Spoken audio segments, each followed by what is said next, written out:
முதலமைச்சருக்கு போட்டி கிடையாது. முதலமைச்சருக்கு போட்டி இல்லை, துணை முதலமைச்சருக்கு தான் போட்டி. அப்படிப்பட்ட நிலைதான் இன்றைக்கு நடந்து கொண்டிருக்கிறது. இன்றைக்கு துணை முதலமைச்சர் என்று சொன்னால் அதுவும் திராவிட முன்னேற்ற கழகம் தான். அதற்கு டிஎன்பிசி தேர்வு வச்சு பரீட்சை வச்சு தேர்ந்தெடுக்க முடியாது. பரீட்சை எழுதி துணை முதலமைச்சர் தேர்ந்தெடுக்க முடியுமா? 75 ஆண்டுகளை கடந்து இது ஒரு பவள விழா. இன்றைய திராவிட முன்னேற்ற கழகத்தினுடைய தலைவர் தலைமையில் இருக்கின்ற திராவிட முன்னேற்ற கழகம் இந்த காலகட்டம் என்பது திராவிட முன்னேற்ற கழகத்திற்கு ஒரு பொற்காலம். தொடர்ந்து வெற்றிகளை குவித்துக் கொண்டிருக்கிற ஒரு பொற்காலம்.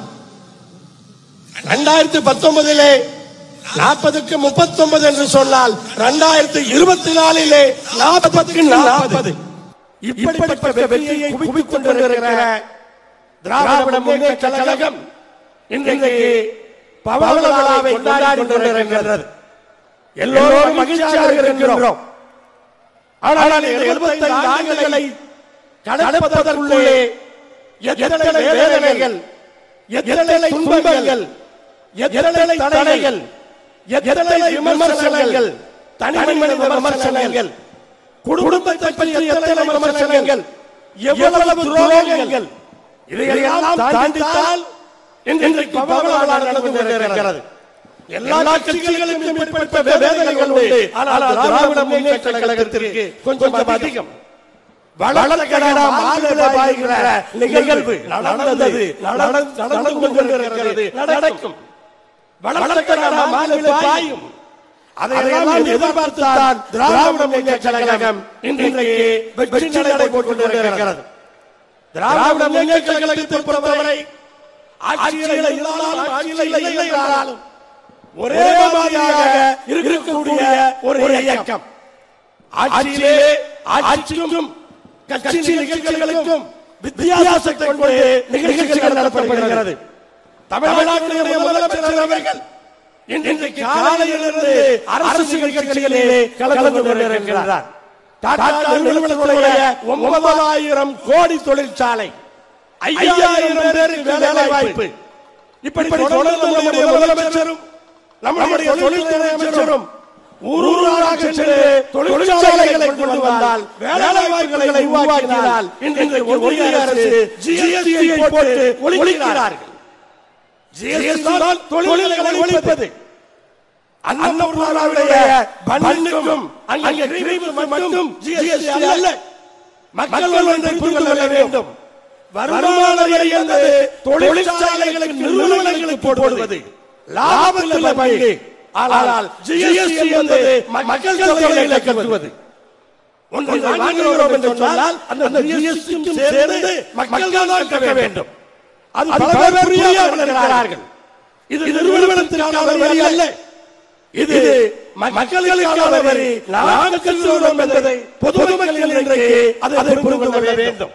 பல்வேறு சட்டங்களை, பல்வேறு முன்னேற்றங்களை திராவிட முன்னேற்ற கழகம் இன்றைக்கு செய்திருக்கிறது. அதிலே முக்கியமானது சமூக நீதி.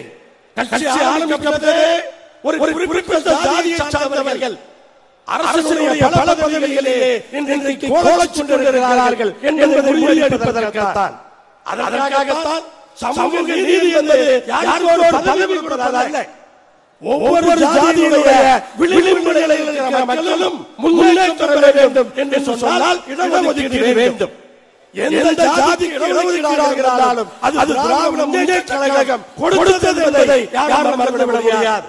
இன்றைக்கு கொங்கு வேளாளர் கொள்கைகளை பிற்படுத்தோர் பட்டியலிலே சேர்த்தது திராவிட முன்னேற்ற கழகம்.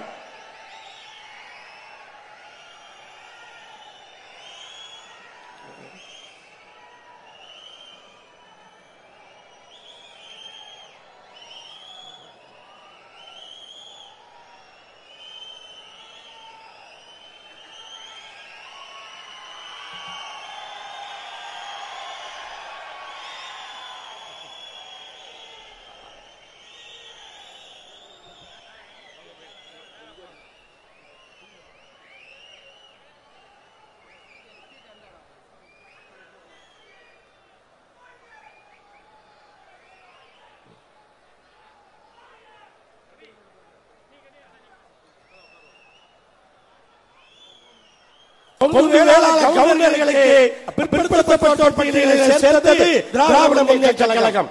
வன்னியர்களை மிகவும் பிற்படுத்தப்பட்டோர் பட்டியலில் சேர்த்தது